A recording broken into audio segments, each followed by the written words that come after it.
Coming to you on a Monday afternoon, a little bit out of our usual routine, but that's okay, right? It's fine. Yeah. Welcome to Ladies Who Question. Can we talk about that dust storm that hit our area, Chicago area, on Friday? Yes. Was it early evening, right? Mm-hmm. It was probably around 7:30. And you were downtown Chicago. I was in a suburb closer to Chicago than we are here. So I got a little bit of the residual. And I remember thinking, what is going on?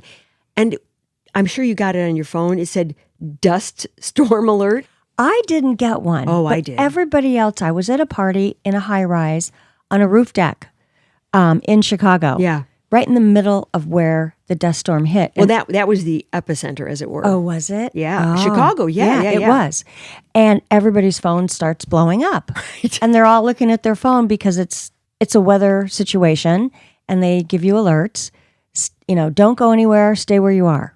But I've never seen a dust storm alert. I thought it was a joke. I thought, somebody hit the wrong button for the weather service and sent it out. And I thought, but then I kept thinking, there is really gusty winds, like scary. My car was kind of rocking a little bit. Ooh. And then when I was parked, I could really feel it. And then I thought, what is all this dirt on my windshield? Not like what was downtown, because that looked like a bunch of locusts. Right. Like a massive tornado. Yeah. Then I got home later and I watched the TV, the news, and I went, oh my God, and Holli's down there in the middle of it. Right. Well, it was pretty action-packed. We could see it. I was up on maybe the 10th or 15th floor of an apartment building on the roof deck because I was attending a party. Yeah. And luckily there was a huge room there, a party room. So we weren't outside. But the party room's all glass, and we could see it from afar coming towards us. That's so creepy. And we're like, whoa.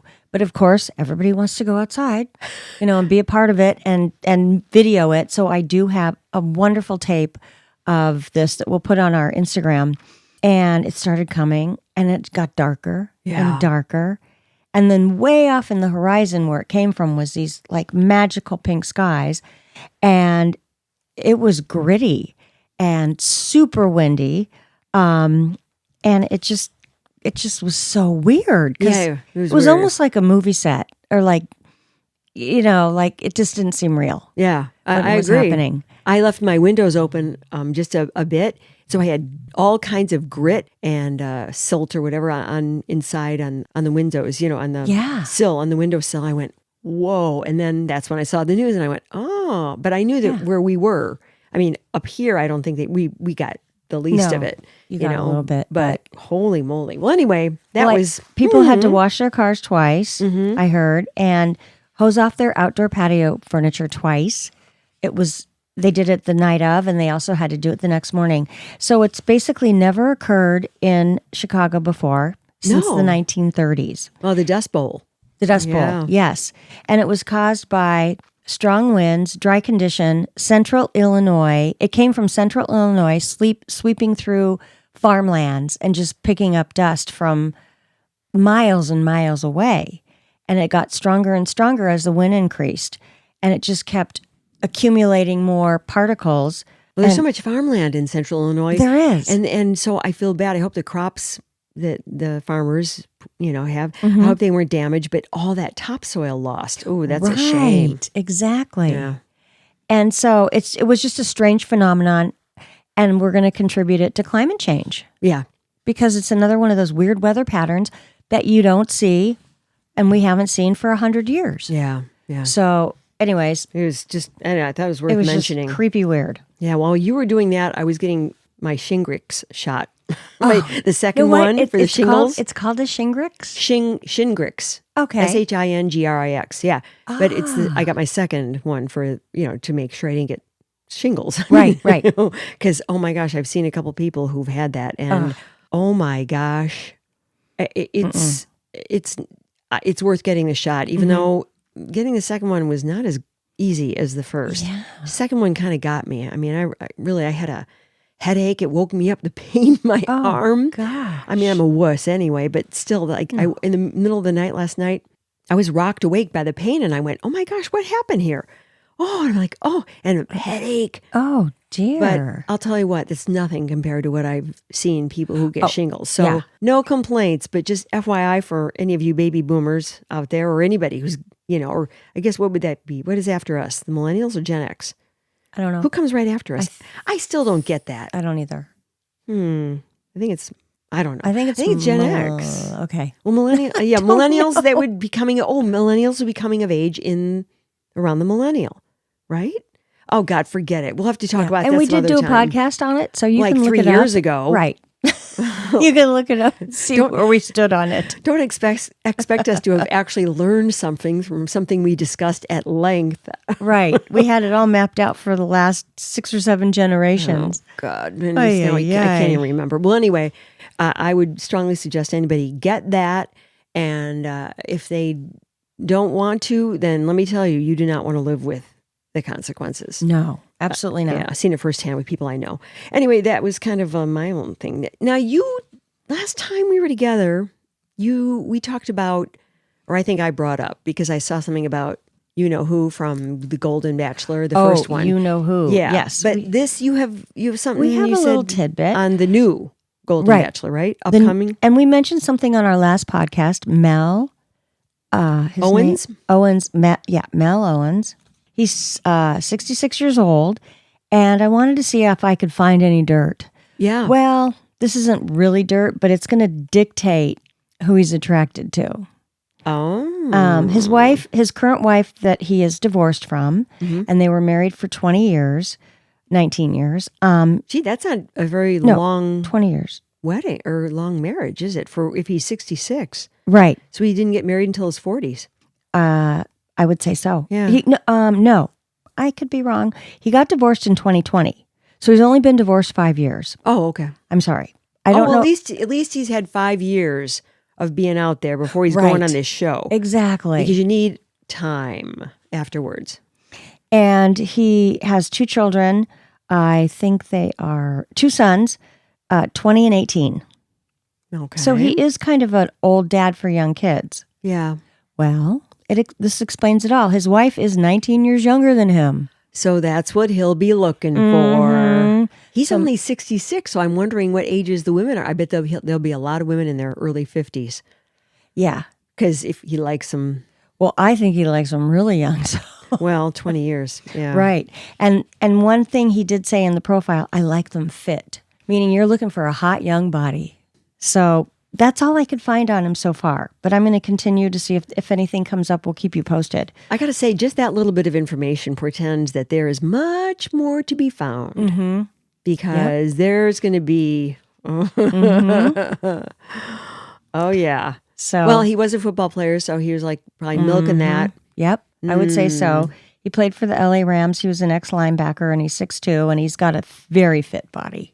Well, yeah. I mean, and who doesn't want somebody who's really fit? I mean, right. They're going to be healthier. They're not going to have maybe as many health problems. And as you get older, I'm not going to say that I would go after somebody who's some big fat slovenly. Slob. Exactly. So, yeah. So I wonder how sexy these gals are going to be dressing on that first night. Oh, boy. Yeah. It'll be interesting. Yeah. And okay. We may have to watch the first. We're going to have to watch it. Okay. Because I'm kind of interested. Not the way we did before, though. So intensely. There'll just be a mention. Right. Because I refuse to get emotionally sucked into this dribble again. I might get a tiny bit, depending. Well, you're you, so it's cool. Yeah. Okay. So we got, Karen Reed. Oh, yeah. Now I hope you have information because I do not. I'm just fascinated by this trial. Well, it's it's very circuitous route to get to where they are because a lot of people aren't talking and a lot of people are covering up. Yep. And given the evidence, or should I say lack thereof. The whole investigation was botched from the start. But to sum up last week, it was a whole lot of DNA. Really? Yes. Okay, well, now that should be telling. And it was really interesting. So there were especially on his clothing and his shoe. So he was wearing a hoodie and there were 2 areas of DNA. So it's interesting. There's always his DNA, but then there's always another unknown. Okay. Well, they're going to be testing everybody. What they're suspecting is he went into the house because when I tell you how much DNA is everywhere on his clothing, his shoes, etc., it's very fishy Because how did all that DNA, because the defense is claiming there was a fight in the house. That sounds logical. Yeah, and then he was tossed out in the snow. When you look at the DNA, it really looks that way. Let's see. On the taillight, there was 3 pieces of DNA. One's his, 2 are unknowns. Of because what type? The taillight. Like skin or hair or what? Well, no. They just swab it. Oh, okay. And okay. If it touches you, you could leave your DNA. So it was on the taillight, which makes it sound like he was hit by a car. Well, he just had 1 piece on the taillight. Then there was 2 other pieces of taillight because they think that that it was manipulated. That the taillight was broken. Mm-hmm. First of all, what the taillight's made out of does not crack into tons of pieces. If you test the type of plastic it's used, they had an expert come in, and they said there's no way this would be in 40 pieces. It would be in 2. Oh, wow. So there's that. There's the DNA on because technically when you're investigating, you're wearing gloves. Mm-hmm. So there should not be any other DNA on it. No. Like fingerprints at all. Mm-hmm, yeah. Mm-hmm. So there's 2 other types of DNA on it. So I don't know how they're going to go about saying, okay, well, we have to get everybody's DNA. Interestingly, there was 5 profiles of DNA on his tennis shoe. This makes you believe they carried him out by his feet and all these men, because how do you get DNA on a tennis shoe? Well, especially when if he's in the snowing. Car, if he's in the house. Well, if somebody steps on him, that's from like a shoe, but it's not from a human touching a tennis shoe. No, but he could just have picked it up in the house. But I don't know. I don't know either. Yeah. But this was a big part of the case where there were like 5 pieces of DNA. So I know when they were in court, this was a big deal. Well, it is a big deal because this is the first we've heard of any kind of evidence. Right. That could be potentially... To put it in another direction. Yeah, that could point it to somebody or some people. So that seemed to be the big talk of the DNA last week, with experts testifying on where it was found, unknown profiles. The taillight was a big deal. So we'll happen to see it's still going on, and we'll keep you posted. Well, I'm fascinated with it, so I'll always keep you posted on a tidbit that comes through. Wow. I don't know. I guess I just think that they should have gotten this DNA evidence talked about earlier. I don't understand why it's just coming out now after all there's already been 1 trial. How come it wasn't presented then? And how come all of a sudden it's presented itself? Right. This is the second time around. I find that highly suspicious. Mm-hmm. A lot of people think it's highly suspicious. Obviously, on where I stand is I think she's not guilty, but we'll have to see how it all plays out. And then if she's not guilty, are they going to go after people? And they're going to have to start a whole case against the people in the house because there was so much not said about that group. This is the never-ending trial. Right. The never-ending murder trial. It is. Wow. Aye. Well, murder? Well, or whatever it is. Sounds like murder, but murder.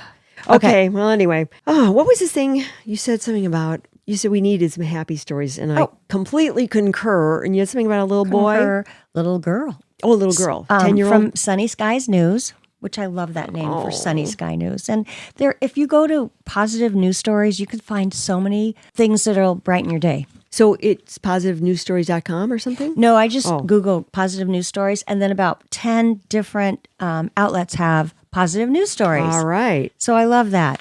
So you don't have to listen to regular stuff. Sunny Skies News.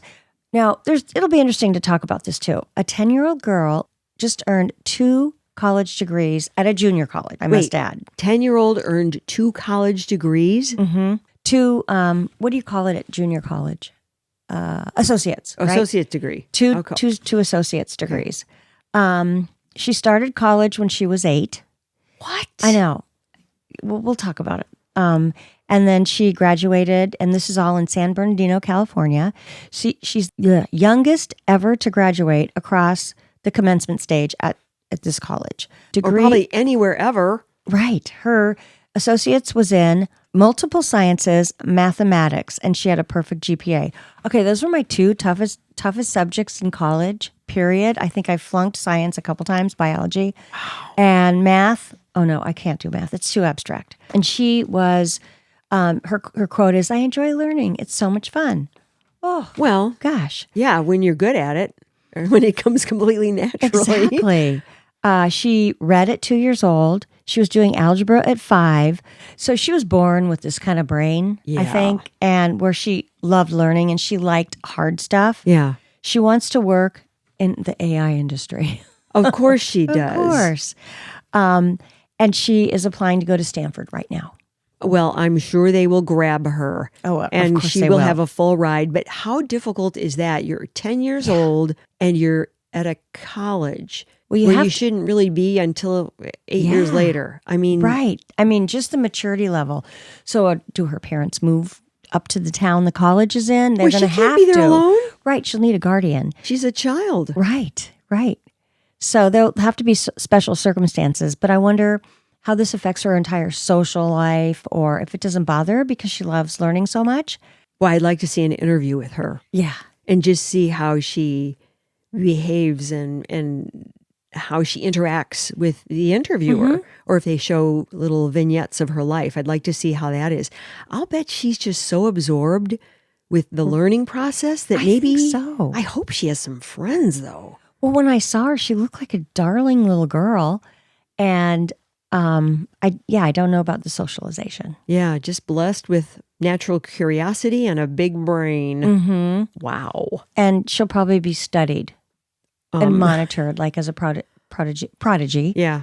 And so I'm sure she'll probably get special circumstances and maybe a dorm for her, maybe an apartment for her parents to live or her mom to live. Yeah. Because, yeah. So she'll attend classes too. I mean, I'm glad she'll be involved with the education system socially. Like she'll have to go to classes and stuff, which will be weird. And her mom will probably have to attend, or some guardian or something will have to attend, because you don't want a 10-year-old wandering around on a college campus. She's just not physically prepared to take care of herself, really. And certainly as emotionally mature as she obviously must be, that's still, I mean, would you have your 10-year-old? No. I don't know. I mean, if my child was born that smart. But you wouldn't want them alone on a college campus. Oh, no. That's what I mean. And then study groups. Oh, study things groups. Like that. Yeah. Okay. Wow, it'll be interesting to see how she integrates with that. Oh, we gotta keep an eye on her. We gotta keep an eye on her. Do you have her name? No. Okay. Because I want to be alert for it when she starts to become more talked about. No, but I'll look it up. Because this will not be the last time we hear about this little girl. Oh, no. I'm sure she'll do the whole interview thing, especially when she launches and goes to Stanford. Well, she's a 60-minute story in the making. Oh, definitely. Yeah. I mean, I don't know about instruments. I don't know about other things, but she's probably, gifted beyond belief. Wow. Exactly. I bet she's interesting. So she just flew through all the grades and they said, well, time for college, honey. Right. You're 8. It's time to go to college. It's time to go to college. And luckily, she'll probably get all these scholarships. So. Yeah, well, I would imagine. And do we have anything else to round out our... We have a really cute story about a woman in England. Oh. Again, sunny skies. She's 90 years old. And for 54 years, she's saved over 10,000 neglected and abused animals. She's a saint. It's so cute. She lives on a 12-acre farm, and she takes in really not a lot of dogs, but like big animals. Yeah? Like cows and goats and... chickens and rabbits. Yeah. Cats, pigs, dogs, and horses. Oh, so it's like a sanctuary. Yeah. And she's 90 years old and she still does it. And it was just so cute. It was on Bing.com. That's where I found the story. And so... Isn't that Microsoft's thing? Bing. Isn't Bing... Oh, no. That was something else. Oh, no. This was from Sunny Skies. I'm sorry. Sunny Skies. Yeah, okay. I had another story from Bing. And I kind of want to mention my other Bing story. But yeah, it was just... I love those kind of stories. And there's like pictures of her with all these animals and... that's probably what's keeping her 90 years young. Oh, yeah. And she's outdoors every day. Oh, gosh. Cleaning and feeding and taking care of. Okay, and this is... I don't mean to get macabre on this, but I really hope that there is somebody, that she has provided for somebody to... Right. Take care. Slide in and... Yeah. Or for someone to either inherit this and do what needs to be done with all these animals, or that there's an organization that will move in and, oh gosh, because all those animals, that's that's sweet. And you know how when I always feel that animals know that they've been adopted. Oh, of course. I mean, they're just so appreciative. Yeah. And they're almost human-like when they fall in love with their owner. Yep, because the dog knows, dog or whatever animal knows, my life could have been a lot crappier. Right. and now it's wonderful. Yeah. Yeah. Okay, what's the last one I just have a quick one on Bing.com, and I hate to talk about AI, but this did make national news. It happened in China when a robot went rogue.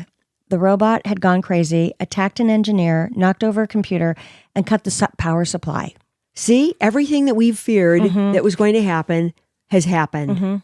And they were filming the whole thing. So it's all on film. Well, wait, they was set up to do this? Or they were filming it to begin with and they went nuts? They were filming this robot because they were testing it out and this and that. And it attacked. And then it just went crazy.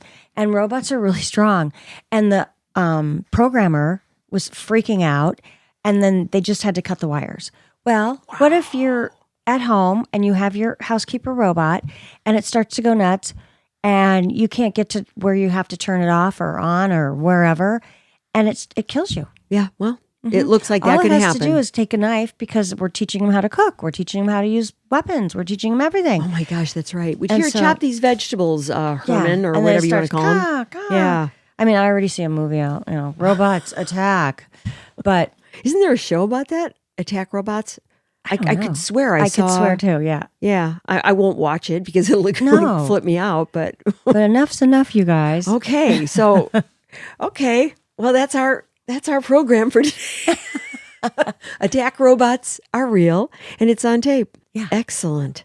Okay. So anyways, please send us what you want us to talk about. Yeah, please do. But I liked our stories today, even if we're ending on kind of fun and killer light. robots. Yeah. Cool. All right. Thanks for listening. Do send in your suggestions. We're open to any and all. Even if it's weird, we'll figure that out. We like weird. Yeah, we do like weird, don't we? Yeah. Okay. Anyway, thanks so much for listening, and bye. Bye-bye. Thanks, Harvey. Ladies Who Question is executive produced and edited by me, Lisa Dominique, and also executive produced by Holli Caulfield.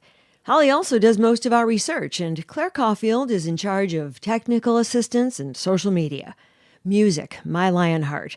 Sketch music by Florian Manx and Matthew Anderson. Thanks for listening. Please subscribe, follow, rate, and review Ladies Who Question on Apple Podcasts or wherever you get your podcasts. Send your thoughts to ladieswhoquestion@gmail.com. Follow us on Facebook, YouTube, Instagram, Threads, and our website, ladieswhoquestion.com. All content discussed on Ladies Who Question are the opinions of Lisa Dominique and Holli Caulfield and should not be construed as advice of any kind. By listening to this podcast, you agree not to use this podcast as advice of any personal or medical issue for yourself or others. This disclaimer also applies to guests or contributors to the podcast.